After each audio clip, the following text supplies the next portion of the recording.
One messy petri dish, one ruined experiment, and the drug that would save millions. London, 1928. A cramped lab, scuffed benches, stacked glass plates, the faint vinegar curl of disinfectant. Alexander Fleming moves fast, curiosity outrunning tidiness. For weeks he grows golden staphylococcus, the wound killer of soldiers, and new mothers testing ways to stop it. Late, distracted, he leaves a plate to clean later.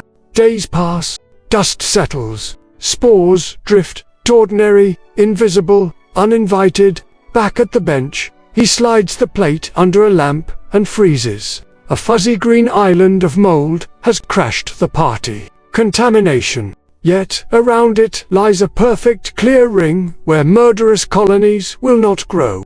A halo of absence, as if the mold breathes an invisible fence. Most people would sigh and toss the plate. Fleming measures before he mops. He sketches the ring, transfers droplets of the mold's juice to fresh dishes, marches bacteria toward it like chess pieces. Again and again, the advance stops at the same frontier. He doesn't know the molecule or how to bottle it, only that something here stops bacteria cold. He broadens the tests. Streptococcus, pneumococcus, same story. He bathes mammalian blood. Red cells survive. A picture forms. The mold secretes a weapon that is harsh on microbes, gentle on animal tissue. He names the actor Penicillin, after penicillium, and publishes, but the substance is fragile. Activity fades, extracts brown and spoil, crystallization fails. The paper glows like a lantern in fog, visible, but easy to pass by. Years roll. The world tilts toward war. At Oxford, Ernst Chain, Howard Florey, and Norman Heatley read Fleming's clue as a dare. If penicillin exists, can they pull it from broth, stabilize it, and carry it to the bedside before it collapses? Penicillin hates heat and many sphincters. It clings to water and resists crystallization. Heatley improvises porcelain and tin extraction rigs, funnels, tubing, urgency. Bathtubs become fermenters. Milk churns become culture tanks. The team coaxes mold to bloom on shallow trays and harvests just before the activity crashes. At last, they have enough for lethal infection trials in mice. With penicillin, the animals live. Without it, they die. The line is stark. Human trials begin under the terror of scarcity. Every dose, a triage decision. A policeman with a stubborn infection improves fever down, pain easing until vials run dry. In desperation, they extract penicillin from his urine and re-inject it. It isn't enough. He dies. Heartbreak clarifies the mission.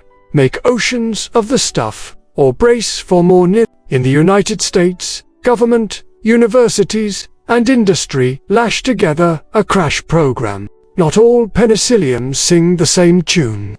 Some whisper, others roar. Technicians fan out with paper bags, scouting markets for moldy fruit. A spotted Peoria cantaloupe outperforms noble lab strains. Then a corn processing byproduct, corn steep liquor, turns out to be the mold's favorite soup, sending yields soaring. The delicate art begins to look like scalable craft. Fermentation scientists wrestle the process from trays to deep tanks. They aerate broth, tune pH, and learn that oxygen is an ingredient. Step by step, craft becomes industry. Gamble becomes pipeline. Fragile halo becomes reliable flow. The first large shipments go where need screams loudest. Field hospitals, burn wards, surgical tents. Soldiers who would have died of sepsis live to write letters home. Amputations fall. Childbirth grows safer. The old tax of bacterial death recedes. Yet simplicity never lasts. Bacteria learn. They trade genes, pump enzymes, edit targets. Resistance sprouts like weeds after rain. The question flips from, can we make enough, 2. Can we steward it? New beta-lactams appear cephalosporins from a microbe fished out of Italian sewage. Penicillina's resistant cousins built to dodge bacterial scissors. Dosing strategies evolve. Medicine grows confident and responsible. Rewind the tape. What unlocked the cascade wasn't immaculate planning. It was a reflex. Fleming noticed a clean circle in a dirty dish and treated it as a signal, not an embarrassment. Florey, Chain, and Heatley treated a footnote as a frontier and then built the plumbing to reach it. That's the lost page here. Measure first, then mop. Institutionalize curiosity. Let anomalies speak before you wipe them away. Apply it beyond the lab. Encode the bug that appears only on Tuesdays.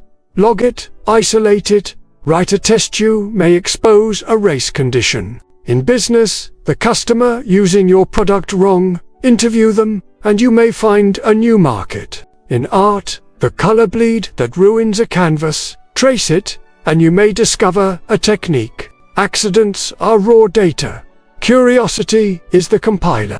Keep the faces in view. Fleming, the bacteriologist with an eye for the odd. Florey, the clinician organizer who could wrangle resources. Chain, the biochemist who saw pattern in chaos. Heatley, the engineer of glass and glaze who built the bridge from dish to dose. None held the whole solution.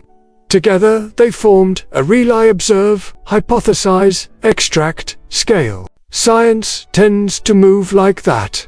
Not in straight lines, but in battens passed under pressure. Add the unseen hands.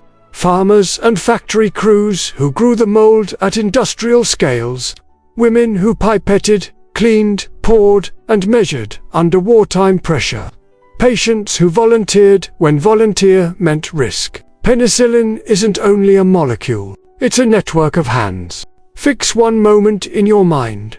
A surgeon watching an angry infection retreat after a few doses.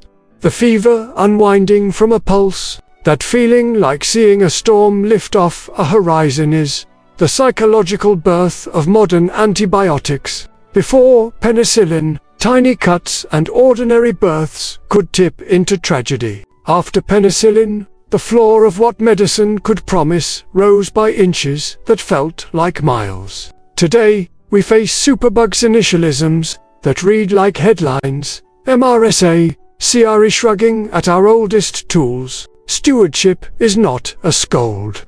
It is a strategy to keep old miracles working while we build new ones. The moral complexity doesn't dim the wonder. It sharpens it. Penicillin remains a lighthouse, even as the coastline shifts. So how do we work if we want to invite discoveries like this? Leave room for serendipitizing workflows that capture, log, and test anomalies. Pair explorers with builders. The person who notices is not always the one who can scale. Organize for speed when a signal appears. Cross disciplines. Put extraction and engineering beside biology. Share credit like oxygen, broadly, early, and in public, because recognition seeds the next wave of risk. Perhaps the most practical takeaway is simpler still. The next time you feel the urge to clean the bench, close the file, or delete the wrong result, give yourself 5 extra minutes. Stare at the halo. Ask it a question. Is this an error or an edge? History suggests something radical.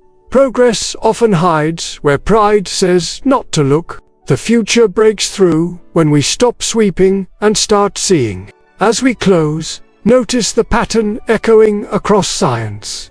Microwaves discovered by a melted candy bar in a pocket. X-rays spotted as ghostly bones on a glass plate. A wonder material peeled from pencil lead with tape. Not fairy tale. Accidents aren't the opposite of science. They're experiments we didn't mean to run. So yes, the story begins with a messy plate. It ends in factories and pharmacies, hospital wards and home cabinets, where the unintended becomes indispensable. It ends in the curve of an antibiotic bottle on a shelf, So ordinary, we forget its origin was astonishment. One messy petri dish, one ruined experiment, one decision to look closer. That was penicillin's beginning and a blueprint for creative work anywhere. A halo in a dish became a horizon for us all. Notice, measure, preserve the odd result. Follow it farther than feels reasonable.